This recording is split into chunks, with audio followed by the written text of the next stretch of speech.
Hello, everybody. Today we are going to have a look at the bidding and tender management system for construction companies developed by Apache. This module is specifically developed for construction and engineering industry. However, this can be further customized or modified according to tendering requirements of different organizations. This module is closely integrated with the CRM for construction, which has been demonstrated in an earlier video posted by us. And this is an extension or an addition of tendering and estimations accordingly. Now, tenders can be created directly within the system, or it can also be created from the opportunity which we had explained earlier. I'm going to take a case where I'm going to create a new tender published in the newspaper or in through any electronic media. Let's take an example.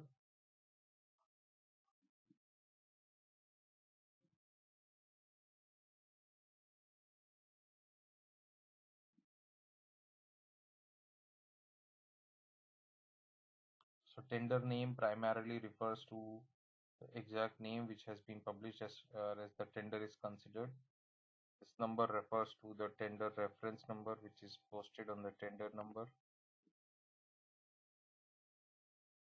All these information will be obtained from the actual tender. The person creating this job would be designated as the responsible person. You can select the customer here. Tender could be of multiple types, which you can define here. This can be again based on company to company. We have options for open, single, and limited.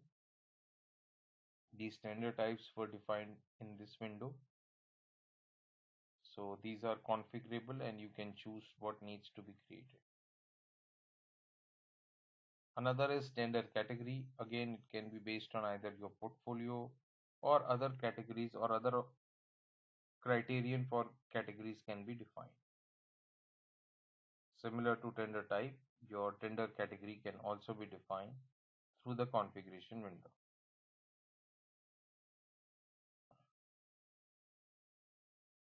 You can define locations. Locations primarily refer to the inventory location in case the project is running. Since this is a new option, so no location is being displayed.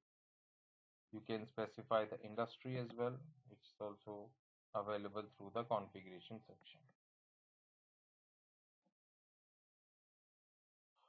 Then we will need to fill the notification date. The notification date is the date on which the tender was published. So let's say it was published today. The tender submission date, the date on which the tender is supposed to be submitted, say May of 15th. In many construction tenders, pre-bid meetings are defined, and for that you can specify the date if it is part of the tender. So a pre-bid meeting could be held, let's say, on 5th of May. Project allotment date after the tender has been won, let's say 25th of May. All these dates are part of the tender, so you need not think what exactly the information. So it's basically being captured from the tender itself.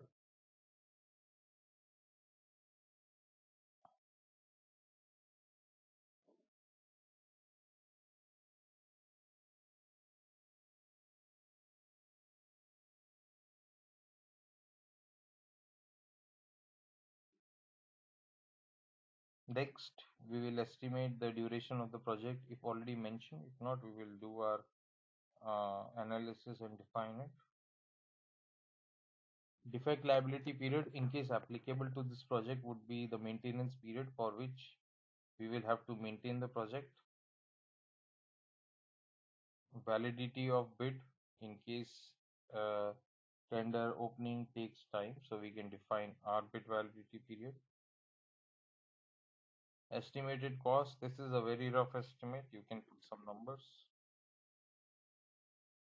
Tender fees, Is that exempted? Yes, or is it not exempted? If it is exempted, you need not enter and create any ledger entry. In case you define it as no, then you will need to fill the tender fees which is applicable here. Uh, does the tender allow JV or consortium? That means you will be able to choose a partner. If it is not allowed, if it is allowed, then you will be choosing a separate JV consortium questionnaire which you need to answer. We'll select not allowed in this case. Contract type again could be multiple types. The most popular ones are item rate and percentage rate. There are many cases in which they will be milestone based. So we can choose anything. Let's choose item rate for now. Invoicing type, it is a running bill or milestones. In India, running bill is the most popular one, but across the globe it can vary. Even in milestones, there could be multiple cases. We will need to define them specifically for the companies. Let's choose running bill for now.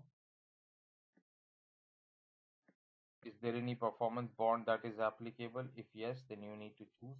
Performance bond refers to the fact that in case the performance is not up to the mark or as per the written criterion, then certain amount would be deducted from the overall revenue. EMD is the earnest money deposit, which is required to be submitted specifically for the tenders and the project. If it is exempted, then you put it yes. If no, then you need to put down the value. After this information is filled, I suggest you always save the document. This document requires a lot of information to be filled. As soon as you save the document, in case some information is not filled, which is mandatory, the system will warn you. It says that I have not filled to information. Under the bid, I have to detail my scope of work. Now, this scope of work is a very brief description here. It is for analysis purpose. It is not expected that you copy and paste the complete scope of work.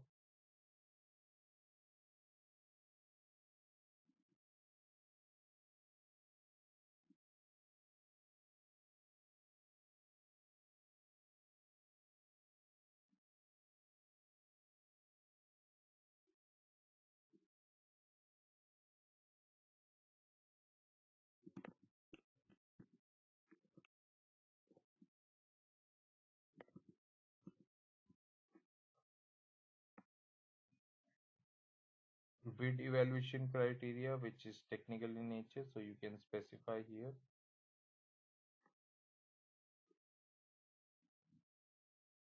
Please note that these all information that I am referring to is coming from the tender itself. In some cases, it may not be written in the same terminologies. You need to extract the information. Not all information is mandatory and is being used for estimation, but this becomes a good knowledge bank within the organization. Next most important part is the BOQ and SOR.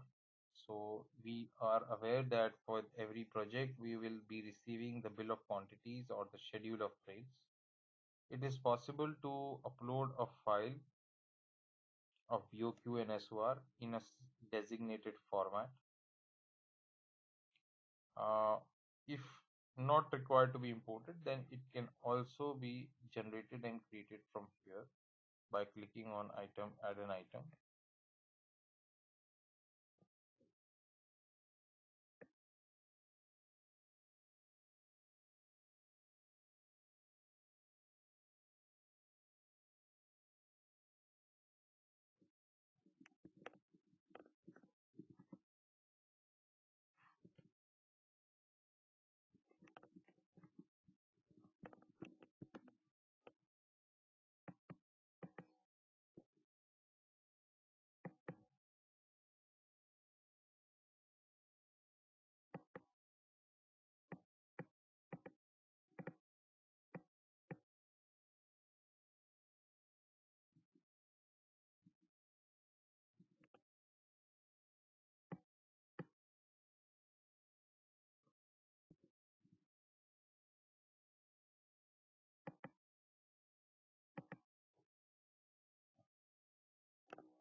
So I'm adding multiple VOQ items on a manual basis.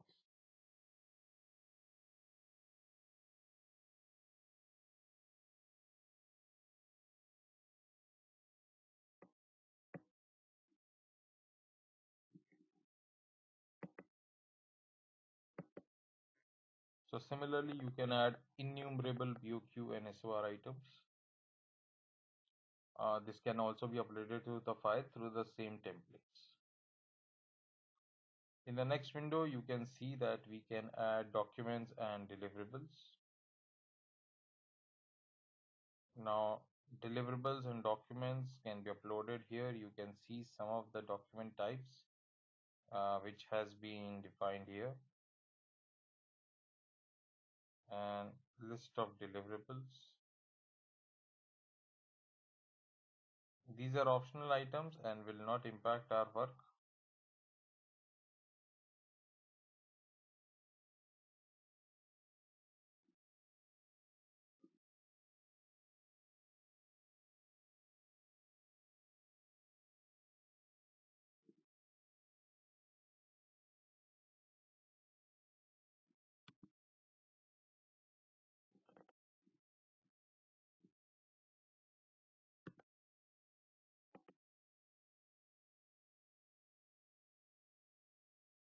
We can attach these documents one by one here. These are again configurables from here, as you can see. Document you do not intend to attach, you can actually delete from here. I'm going to attach a document. The system is going to record the details. I'm going to remove the documents which are not relevant to me.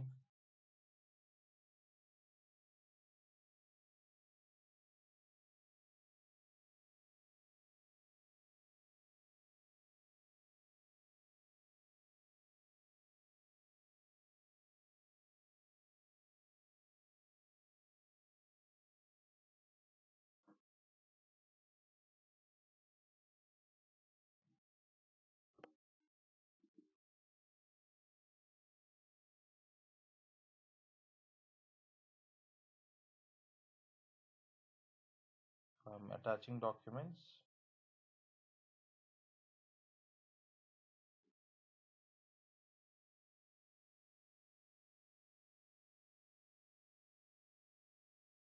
These documents, once attached, can also be used in other ways, which I will be explaining in a different video.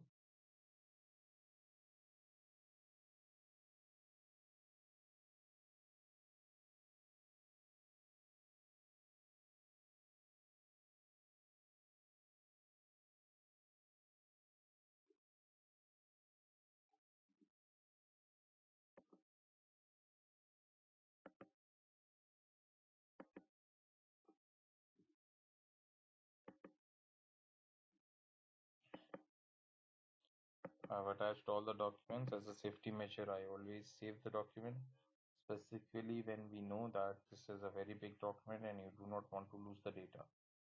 Okay. All the documents are visible here, and at any point of time we will be able to update and modify these documents. The system will also capture the modification and creation date, which you can see. Moving to next stage, I have to fill a lot of documents, but once I have started processing the tenders, now I am going to update and move this particular tendering to the preliminary stage process by clicking on this button. At this point of time, you have actively started working on the tender. The initial information is available to us. All the deliverables and documents have been updated, and now the next team will actually start working on it. As far as the preliminary stage work is considered, it can vary from construction project to project. Most important parts are to add the corrigendum. In corrigendum is primarily focused on creating any kind of changes that occur in the tender during the course of before the submission. This is not mandatory. It can come in some tenders. It may not come in some tenders at all. Any confidential documents, if required, can be attached here. So this will be in a separate list. We can update the list of competitors here. So in case you are already aware who are the competitors, either during the submission of tender or later on, you can enter the details. Pre-bid checklist, very important. So before the bidding, there are a lot of activities that needs to be taken care. Also, there is a checklist for submission of bid, and finally a checklist of items or tasks to be executed post the bidding. Now, this can completely be different for different tenders and for different organizations. So, this is what you see here is a very tentative list, and as mentioned before, all these lists can be maintained in these windows. So, you can define your own checklist items as per your choice. Okay. Now, the system has a tendency to populate all these items. However, if you feel that some of the items are not applicable for a particular tender, you can remove it. Now, after this list is populated, by default, it is automatically assigned to the person who is responsible, but you can assign these tasks to different users in the system. You can provide them a deadline to finish them,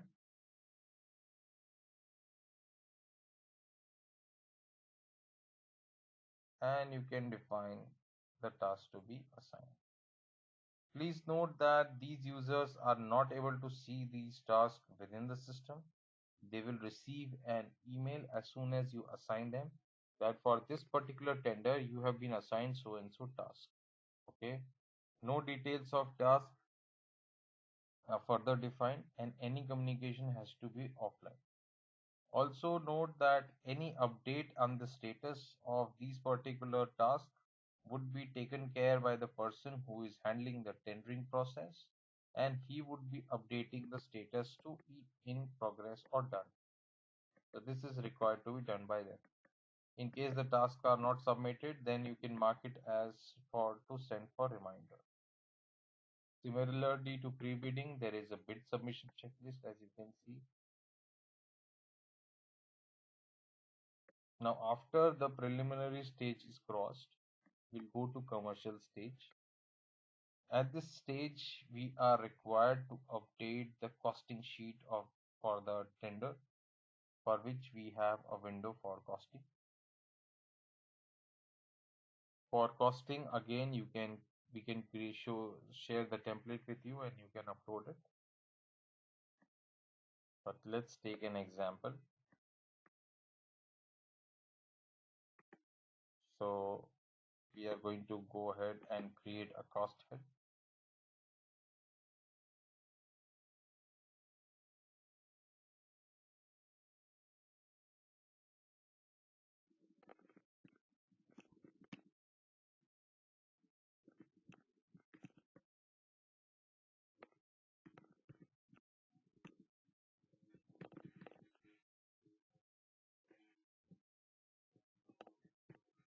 These are the under cost heads under which the costing of the project is being done. So we are estimating how much money we are likely to spend.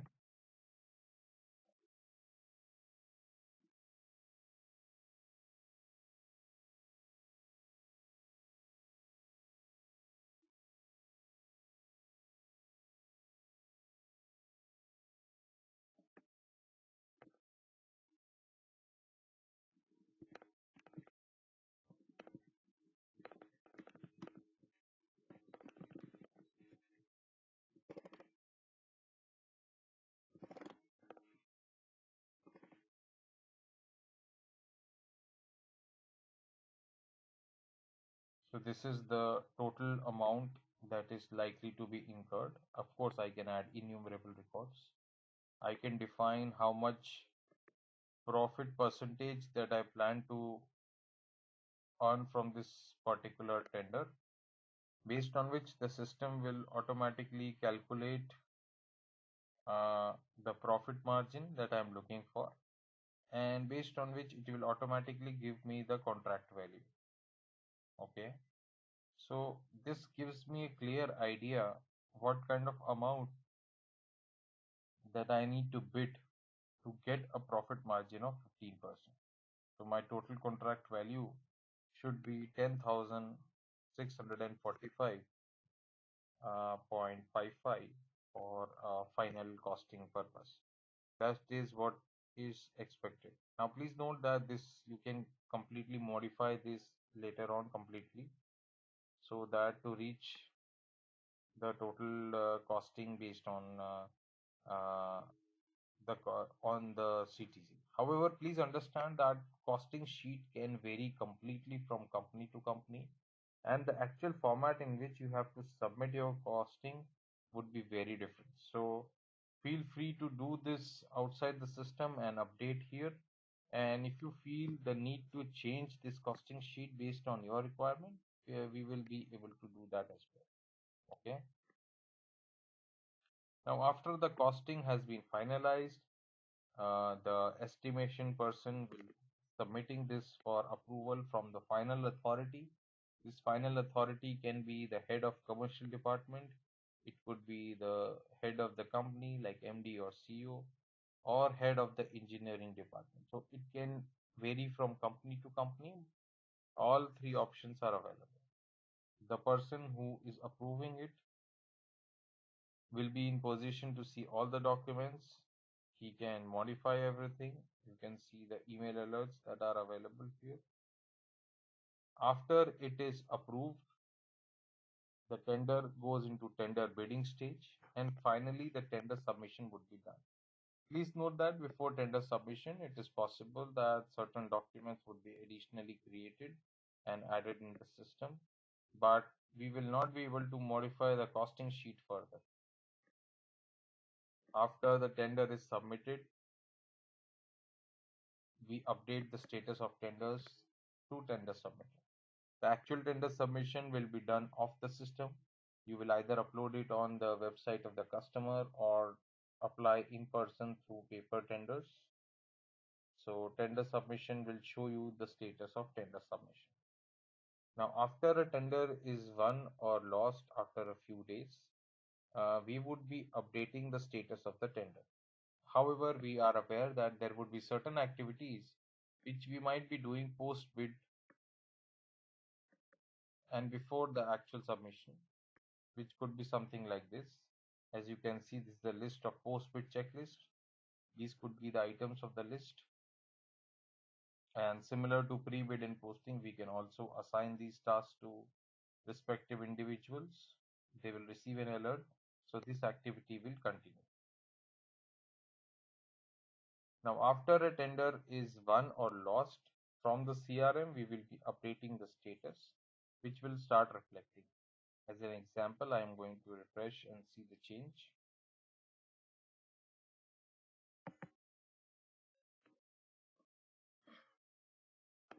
In this case, you can see that the tender has gone into the won stage. After the tender has been won, you will not be able to modify the tender document and make any changes. Once a letter of allotment is received, then you will be able to mark this tender to be allotment to be received. So allotment receiving is also indicating that you have received an official response to go ahead and start the project. Okay. So one is winning the project, and then there is an official confirmation of it and starting the project instruction. So letter of allotment marks the same. So it will automatically create or move the tender to the allotment stage. And finally, your tendering and estimation project is task is finished. At this point of time, if you have project management system on board, you will also be able to create the project right from the tendering and estimation. We will be covering this in a separate session altogether. Okay. Additionally, you have some reporting which is available. the standard analysis which you can do for as far as the tender is considered. You have variety of options in terms of for grouping for various categories and filters. You have graph view as well as the pivot view and so on.